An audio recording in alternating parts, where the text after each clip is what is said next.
Okay, so I started off by adding some buttercream to my cake board. This just ensures that your cake layer sticks to the cake board. Then I add some dark chocolate ganache. I just mixed some dark chocolate chips with some heavy whipping cream in the microwave until it fully incorporated, and then you let that set. The longer it sets, the harder it'll get. As you can see, mine's still pretty spreadable here. After you spread that evenly, I added some Oreos on top of the ganache, and I wasn't sure exactly how I wanted to place them, so I did cut some Oreos in half, which I ended up using in between the whole Oreos, as you can see, just to fill in all the space on the cake layer. Then you can add some more ganache or buttercream icing, frosting, whatever you choose, but you do need some something to make that next cake layer stick to the previous. That way those Oreos aren't sliding around in there.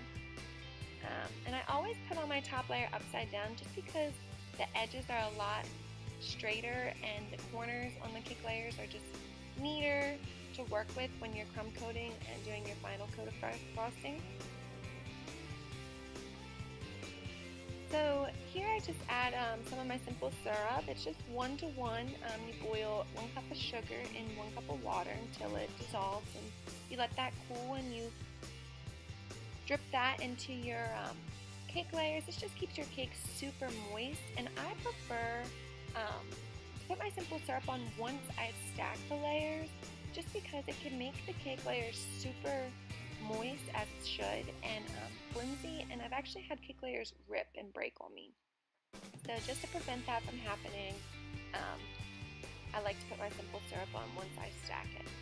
Here you can see I'm doing my crumb coat. This just traps all the crumbs in, and once you're finished with that, you can pop that in the fridge for 15 to 20 minutes. The longer the better, because you're just setting up that frosting to get hard for your final coat. And as you can see here, I'm just putting on that final coat of buttercream, which I added some crushed Oreos into, and honestly I just put some Oreos in a bag, used a rolling pin, and smashed them up.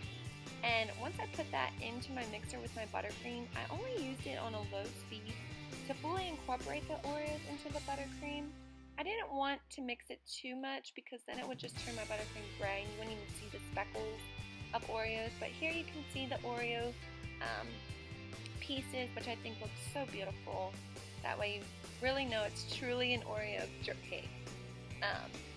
I'm just smoothing out my edges. Sometimes you have to go back in with your offset spatula and add in some buttercream to areas where it looks a little open, I guess you would say, or empty. So you just got to go back in and keep smoothing it until you're happy with the way it looks. Here I'm adding a dark chocolate ganache drip. Mine actually started to get hard while it was sitting out, so I did pop my squeeze bottle into the microwave for just about 10 seconds, and obviously it was good enough. I did have to add a little extra drips to some that I wasn't happy with the length. So you can just play around with that. And here I'm just adding some buttercream design to the top. I placed my cut Oreos in, which I think looks beautiful because it looks like it's still full Oreo down in the cake. You can see my little puppy in the background. She loves sitting with me, especially when I give her a treat. I just added some crushed Oreos on top just because I wasn't happy with the way it looked. So I added them in the middle, and that's it. You're done with your Oreo drip cake. I hope you guys enjoyed this tutorial, and hope to see you soon. Thanks.